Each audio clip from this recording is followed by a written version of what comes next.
अच्छा, ऐसा धोखा हमारे साथ किया, भोगोगे तुम। ये जो निकलता है ना भोगोगे, ये अकाट्य होता है।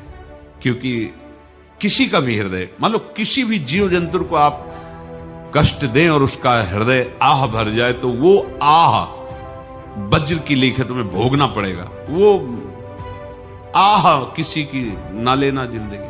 कोई ऐसा कोई आह भर करके कह दिया तुम समर्थ हो, हम तो कुछ कर नहीं सकते, और अंदर से दुखी, फिर तुम्हारी सामर्थ्य काम नहीं करेगी, मिट्टी में मिला देगी। ऐसा नहीं कि आप जो कर रहे हैं कोई देख नहीं रहा, कोई हिसाब किताब नहीं, जो कर रहे हैं अवश्य में भोक्तव्यम, बहुत सावधान।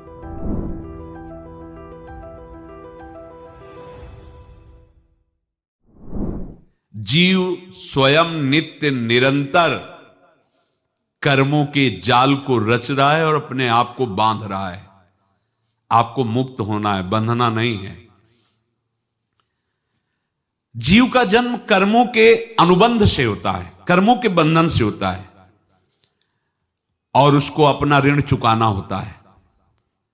कर्मानुबंध ये बहुत सूक्ष्म विषय है। जैसे आप जिस परिवार में जन्म लिए हैं, तो उस परिवार के लोगों से आपका ऋण है, इसलिए उसी परिवार में आप आए हैं। और ऋणानुबंध, उसको बिना चुकाए या बिना वसूल किए आप वहां से जाएंगे नहीं। आपको लेना है तो वसूल करना है, और देना है तो चुकाना है। ये पूर्व के जन्मों से निश्चित किया गया है। जैसे किसी के यहां पुत्र हुआ, जन्म से ही पैसा खर्चा शुरू हुआ, जो बड़ा हुआ तो उद्दंडता के द्वारा मार पूरे परिवार को क्लेश पर क्लेश देता चला जा रहा है। ये तुम्हारे कर्म का फल है। या ऐसे शक्तिहीन बुद्धिहीन ऐसे पागल पूरे जीवन सेवा करो, तुमसे अपना हिसाब चुकाने के लिए वो आया है।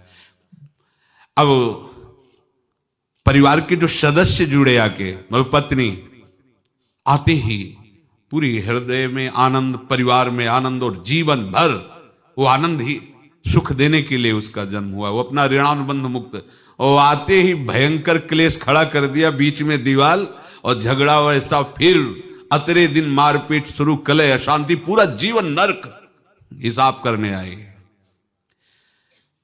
यहां ऋण चुकाए बिना कोई जा नहीं सकता, ऋण चुकाना पड़ेगा। किसी का ऋण वसूल करना है तो किसी को ऋण चुकाना है, दोनों काम करने होते हैं। अनेक जन्मों